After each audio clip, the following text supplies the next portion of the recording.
Los Andes no toleran la despreocupación. A 11.000 pies, el aire contiene menos oxígeno del que el cuerpo humano espera. La nieve oculta grietas, el frío llega sin contemplaciones. La cordillera se extiende a lo largo de la columna vertebral de Sudamérica, indiferente a las fronteras que se dibujan en su superficie. En octubre comienza la primavera en el hemisferio sur, pero por encima de los 10.000 pies, el invierno persiste. Las cumbres son blancas e intactas. El viento corre por las crestas sin interrupción. Aquí no hay carreteras, ni asentamientos, ni senderos. Las distancias entre valles se miden en días de caminata, si es que caminar es posible. Las aeronaves cruzan estas montañas a diario, siguiendo rutas establecidas, apoyándose en la radionavegación y puntos de referencia visuales. Cuando la nubosidad es densa, los pilotos dependen de los instrumentos y de la altitud reportada. El 13 de octubre de 1972, un Fairchild FH-227 de bimotor con 45 personas a bordo partió de Montevideo, Uruguay, con destino a Santiago, Chile. El vuelo fue fletado para transportar a miembros de un equipo de rugby, sus amigos y familiares. El avión no llegó a Santiago. Los pasajeros eran jóvenes, en su mayoría adolescentes y veinteañeros. Muchos eran jugadores del Old Christians Club, un equipo de rugby de Montevideo. Otros eran familiares, aficionados y tripulantes. Viajaban a Chile para un partido. La mayoría no tenía entrenamiento en zonas agrestes. Llevaban equipaje personal, equipo de rugby, algo de vino y cigarrillos. La aeronave era operada por la Fuerza Aérea Uruguaya. El piloto y el copiloto eran oficiales experimentados. Ese día, el clima sobre los Andes era malo. La nubosidad dificultaba la visibilidad. El plan de vuelo preveía que la aeronave cruzara las montañas en un punto donde el terreno fuera más bajo, siguiendo el corredor aéreo aprobado. Pero el avión giró hacia Santiago demasiado pronto. La tripulación creyó haber dejado atrás las cumbres. No fue así. La aeronave aún se encontraba a gran altitud, volando a través de un paso rodeado de montañas de más de 13.000 pies.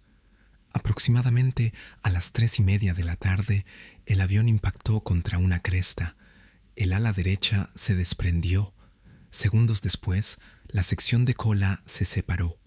El fuselaje se deslizó por una empinada ladera nevada, dando tumbos y desintegrándose a su paso, antes de detenerse en un valle remoto en lo alto de los Andes. El valle era glacial, estrecho y rodeado de picos. No había aldeas en 80 kilómetros a la redonda. Nadie oyó el impacto. 12 personas murieron en el impacto o poco después. Las 33 sobrevivientes resultaron heridas, algunas de gravedad. Varias presentaban fracturas de piernas y cráneo y lesiones internas. El fuselaje, parcialmente intacto, ofrecía un refugio mínimo. Estaba abierto en ambos extremos, donde la cola y la cabina se habían desprendido. La nieve entraba a raudales. La temperatura nocturna descendía considerablemente por debajo del punto de congelación. La altitud dificultaba la respiración. Muchos estaban en shock. Algunos no podían moverse. La respuesta inicial fue desorganizada. Algunos pasajeros tenían formación médica básica. Intentaron estabilizar a los heridos utilizando cojines de los asientos y correas de equipaje. No había suministros médicos más allá de un pequeño botiquín de primeros auxilios. El agua se obtenía derritiendo la nieve. La comida escaseaba. El vuelo llevaba algunos bocadillos y algunas botellas de vino, pero ninguna provisión sustancial. Los pasajeros asumieron que el rescate llegaría en 1 o 2 días. Los aviones cruzaban las montañas con frecuencia. Creían que los rescatistas localizarían los restos rápidamente. La búsqueda comenzó casi inmediatamente después de que se reportara el retraso del avión. Los gobiernos de Chile y Argentina desplegaron aeronaves. Sin embargo, el área de búsqueda era extensa. Los restos eran aluminio blanco que descansaba sobre nieve blanca en un valle blanco. Desde el aire era casi invisible. El clima continuó empeorando. La nubosidad y las tormentas de nieve obligaron repetidamente a los aviones de búsqueda a regresar. Pasaron los días. No se detectó ninguna señal. La radio de emergencia en la cabina se había dañado en el accidente. Uno de los sobrevivientes, un estudiante con algunos conocimientos de electrónica, intentó reparar una pequeña radio de transistores. Logró recibir transmisiones. Al octavo día después del accidente, el 21 de octubre, los sobrevivientes escucharon un informe de noticias. La búsqueda había sido cancelada. Las autoridades concluyeron que nadie podría haber sobrevivido tanto tiempo en tales condiciones. La búsqueda oficial fue suspendida. Los pasajeros oyeron esto mientras estaban sentados en el fuselaje. No estaban muertos, pero nadie venía. La comprensión impuso una nueva disciplina. La supervivencia dependería completamente de sus propias acciones. El entorno no ofrecía nada. No había animales para cazar, ni vegetación, ni leña. El valle era árido. La nieve lo cubría todo. El frío era constante y severo. El refugio seguía siendo el fuselaje. Bloquearon los extremos abiertos con equipaje y cojines de los asientos para protegerse del viento. Por la noche, los pasajeros se acurrucaban para calentarse. La congelación se volvió común. El agua se obtenía colocando nieve en contenedores y dejando que el calor corporal o el sol la derritieran. Pero el agua no era el problema inmediato. La comida sí lo era. La pequeña cantidad de chocolate, galletas y mermelada que habían racionado se agotó en una semana. Registraron los restos repetidamente, sin encontrar nada comestible. La inanición comenzó a imponerse. Los cuerpos se debilitaron. Los pensamientos se ralentizaron. El movimiento se volvió difícil. Algunos individuos comenzaron a discutir la única opción restante. Los cuerpos de los fallecidos en el accidente quedaron enterrados bajo la nieve cerca de los restos. El frío los había preservado. Al 10º día, algunos supervivientes hablaron en voz baja sobre la posibilidad de consumir la carne de los muertos. La conversación fue cautelosa. Se plantearon objeciones religiosas. El grupo incluía a católicos devotos, pero la alternativa era clara. Sin comida, todos morirían. Uno de los supervivientes, estudiante de medicina, expuso la decisión en términos clínicos. Los cuerpos eran tejido. Los muertos ya no tenían uso para ese tejido. Los vivos, sí. Argumentó que, si se invertían las posturas, querría que su cuerpo fuera utilizado. Otros estuvieron de acuerdo. Algunos no participaron, pero no objetaron. La decisión se tomó colectivamente, aunque no por unanimidad. Al 11º día, un pequeño grupo usó fragmentos de vidrio de los restos para cortar finas tiras de carne congelada de un cuerpo. Comieron en silencio. No hubo ceremonia. Más tarde se describió como algo mecánico, sin alegría, hecho solo para seguir viviendo. Durante las semanas siguientes, esto se convirtió en rutina. El racionamiento fue estricto. Nadie tomó más de lo que le correspondía. Los muertos fueron tratados con tanta dignidad como permitieron las circunstancias. Los días se convirtieron en semanas. Surgió una rutina. Por la mañana, los supervivientes picaban la nieve y el hielo para crear agua. La ropa era insuficiente, así que fabricaron aislamiento con fundas de asientos y materiales de carga. Algunos individuos asumieron funciones específicas. Uno gestionó la distribución de alimentos, otro organizó la reparación del fuselaje. Algunos miembros más fuertes se aventuraron a corta distancia de los restos para buscar más escombros o materiales. Encontraron trozos de la sección de cola que contenían baterías. Estas fueron llevadas de vuelta con la esperanza de alimentar la radio. El estudiante que trabajaba en la radio avanzó lentamente. Los componentes estaban dañados. Carecía de herramientas, pero continuó. El trabajo le dio un propósito. El propósito era necesario. Sin tareas, la mente se deterioraba. La inactividad llevaba a la desesperación. La desesperación llevaba a la muerte. Varios pasajeros más murieron durante este periodo por heridas, frío o los efectos acumulativos de la desnutrición. Cada muerte reducía aún más al grupo. Los cuerpos fueron colocados afuera. Los supervivientes hablaban de ellos con discreto respeto. Entendían lo que esos cuerpos representaban ahora. El 29 de octubre, 16 días después del accidente, una avalancha golpeó el fuselaje durante la noche. La nieve se derramó por las aberturas, llenando el interior en segundos. Los sobrevivientes quedaron sepultados. El pánico estalló en la oscuridad. La gente arañaba la nieve, sin poder ver, sin poder respirar. Algunos quedaron atrapados debajo de otros. Los gritos eran sofocantes. Tardaron horas en desenterrar. 8 personas más murieron asfixiadas bajo la nieve. Los sobrevivientes que quedaban eran menos ahora, 27 en total. La avalancha cambió la atmósfera. El fuselaje, ya frágil, se sentía aún menos seguro. La nieve tenía que ser despejada del interior a diario. El trabajo era agotador. La altitud y el hambre habían debilitado a todos. Los movimientos eran lentos, deliberados. El habla se volvió mínima. La energía se gastaba solo en sobrevivir. No había conversación por sí misma. La risa estaba ausente. Los días eran trabajo frío, carne racionada y espera. A mediados de noviembre había pasado más de un mes. No había llegado ningún rescate. Ningún avión había sobrevolado. Los supervivientes comprendieron que no serían encontrados por casualidad. Si tenían que abandonar aquel lugar, tendrían que hacerlo ellos mismos. El problema era el terreno. El valle estaba rodeado de escarpadas montañas. Los picos que los rodeaban se elevaban hasta 14 y 15.000 pies. Las condiciones de la nieve hacían que escalar fuera extremadamente peligroso. Ninguno de los supervivientes era montañero.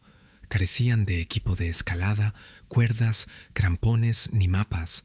Desconocían la distancia a la que se encontraban de la civilización. Se había intentado explorar la zona, pero algunos no podían viajar lejos antes de que el agotamiento los obligara a regresar. El mal de altura era constante. Incluso las subidas cortas dejaban a la gente sin aliento. Sin embargo, algunos comenzaron a considerar una expedición más larga. Lo discutieron detenidamente. El riesgo era evidente. Quienquiera que fuera podría no regresar, pero permanecer en el fuselaje indefinidamente también era fatal. Las reservas de carne eran limitadas. El frío y la altitud los estaban desgastando a todos. La elección era entre una muerte lenta y segura y un intento peligroso e incierto. 3 personas se prepararon para la expedición. Nando Parrado, uno de los jugadores de rugby, había sobrevivido a pesar de las graves lesiones en la cabeza que sufrieron al principio. Roberto Canessa, el estudiante de medicina que propuso inicialmente usar los cuerpos, estaba entre los más fuertes que quedaban. Antonio Vicintín, otro jugador, también se ofreció como voluntario. Pasaron semanas preparándose. Fabricaron un saco de dormir con tela y material aislante recuperado del avión. Empacaron tiras de carne envueltas en tela. Fabricaron gafas de sol rudimentarias de plástico para protegerse de la ceguera de la nieve. Estudiaron los picos circundantes, intentando identificar el punto más bajo de escape. El 12 de diciembre, 60 días después del accidente, los 3 hombres partieron. Ascendieron hacia el oeste, hacia lo que creían que era Chile. El camino era brutal. La nieve era profunda e inestable. Cada paso requería un esfuerzo inmenso. Viajaron durante el día y se acurrucaron juntos por la noche en el saco de dormir improvisado. Después de varios días llegaron a una alta cresta. Desde allí podían ver el paisaje más allá. No era lo que esperaban. En lugar de valles descendentes y verdes colinas, solo vieron más montañas, extendiéndose infinitamente hacia el oeste. El espectáculo era desgarrador. Chile estaba más lejos de lo que nadie había calculado. Videntín regresó, conservando los recursos del grupo. Parrado y Canessa continuaron solos. Caminaron durante 10 días. El terreno descendió gradualmente. La nieve dio paso a la roca, luego a parches de vegetación. El 20 de diciembre se encontraron con un río. Siguiéndolo río abajo, finalmente vieron señales de actividad humana. Un sendero, luego ganado, luego un hombre a caballo al otro lado del río. El hombre los vio. Estaban demacrados, barbudos, quemados por el sol, apenas podían mantenerse en pie. El hombre cabalgó en busca de ayuda.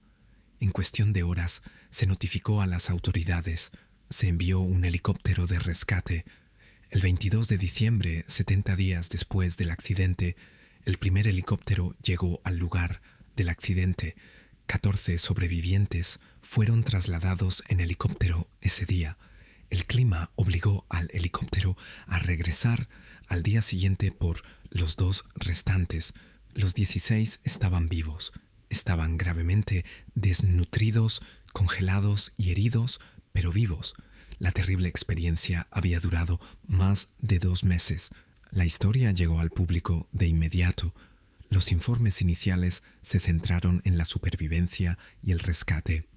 Cuando surgieron detalles sobre el consumo de carne humana, la reacción fue intensa. Algunos condenaron a los sobrevivientes, otros los defendieron. Se consultó a las autoridades religiosas. La Iglesia Católica emitió declaraciones afirmando que las acciones eran moralmente permisibles dadas las circunstancias. Los propios sobrevivientes se mostraron reacios a hablar de ello. Lo describieron como la única opción. Expresaron dolor, pero no vergüenza. Las entrevistas fueron difíciles. Muchos lucharon con el trauma. Algunos nunca se recuperaron completamente psicológicamente. La recuperación física llevó meses. Varios requirieron cirugía. Todos sufrieron efectos duraderos de congelación y desnutrición, pero habían sobrevivido. 33 de los 45 pasajeros y tripulantes habían sobrevivido al accidente. Para el momento del rescate quedaban 16, 29 habían muerto. El lugar del accidente fue examinado posteriormente. Los investigadores confirmaron que el piloto había calculado mal la posición y la altitud. La aeronave volaba demasiado bajo al entrar en el paso. Un error de navegación agravado por la mala visibilidad fue la causa. La sección de cola, ubicada a más de 1 kilómetro de los restos principales, contenía suministros adicionales y las baterías de la aeronave. Si los sobrevivientes hubieran llegado antes, podrían haber restablecido la comunicación por radio, pero la distancia y el terreno lo hicieron inaccesible durante semanas. El valle donde habían quedado varados se identificó posteriormente como más de 80 millas de la zona habitada más cercana. La caminata que Parrado y Canessa completaron cubrió aproximadamente 38 millas sobre algunos de los terrenos más difíciles de los Andes. Sin equipo ni entrenamiento, habían cruzado picos de más de 13.000 pies y descendido a las estribaciones chilenas. Su resistencia fue una función de la necesidad, no de la capacidad. La supervivencia del vuelo 571 sigue siendo uno de los casos más estudiados en la literatura sobre la resistencia humana. Ilustra hasta qué punto la cohesión social y la disciplina pueden prolongar la vida en condiciones imposibles. Los supervivientes no eran especialistas, carecían de entrenamiento, de supervivencia. Lo que tenían era cooperación, racionamiento, asignación de tareas y la negativa a rendirse a la desesperación. La decisión de consumir a los muertos es a menudo lo que el público recuerda. Pero no fue la razón por la que sobrevivieron. Sobrevivieron porque mantuvieron la estructura cuando ésta debería haberse derrumbado. Dividieron el trabajo, atendieron a los heridos, continuaron planificando incluso cuando la planificación parecía inútil. El impacto psicológico fue inmenso. Muchos supervivientes hablaron posteriormente de culpa, no por lo que hicieron, sino por vivir cuando otros habían muerto. La culpa del superviviente, agravada por la naturaleza de su supervivencia, los afectó durante años.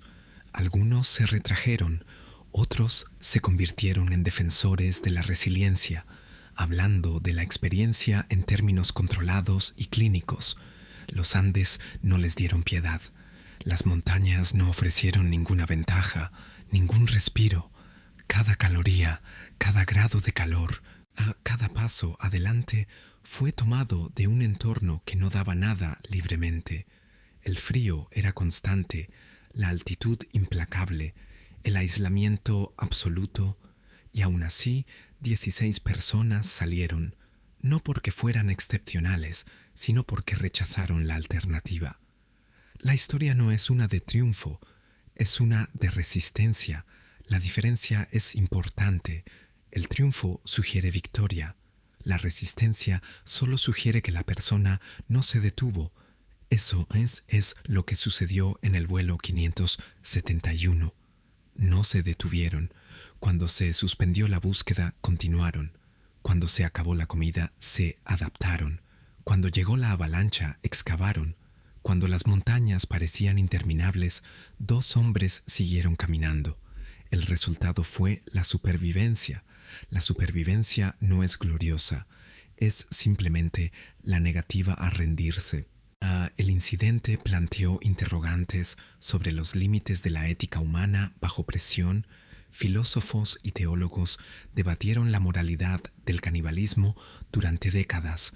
Los sobrevivientes proporcionaron un caso real donde la teoría se encontró con la necesidad. Su experiencia demostró que los marcos morales diseñados para condiciones normales no siempre se trasladan a los extremos.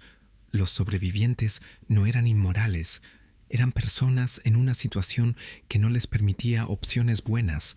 Eligieron la opción que les permitió seguir con vida. Si esa elección fue correcta o incorrecta, es una pregunta que solo existe para quienes no estuvieron allí. Para quienes sí estuvieron, la elección fue operativa, no filosófica. La historia perdura porque es real. No es un mito ni una parábola. Sucedió. La gente murió de frío. La gente se comió a los muertos para evitar unirse a ellos. La gente caminó hasta encontrar ayuda. Los hechos resisten la simplificación. No se ajustan a las narrativas de heroísmo o tragedia, permanecen incómodamente en el espacio intermedio. Esa incomodidad es lo que hace que la historia sea significativa. Nos recuerda que la supervivencia no siempre es noble, a veces es simplemente sombría y necesaria. Los sobrevivientes del vuelo 571 vivieron algo que la mayoría de la gente no puede imaginar. Regresaron a un mundo que no podía comprender plenamente lo que habían sufrido, pero regresaron. Esa es la esencia de la historia, no la inspiración, no el horror, solo la cruda realidad del regreso.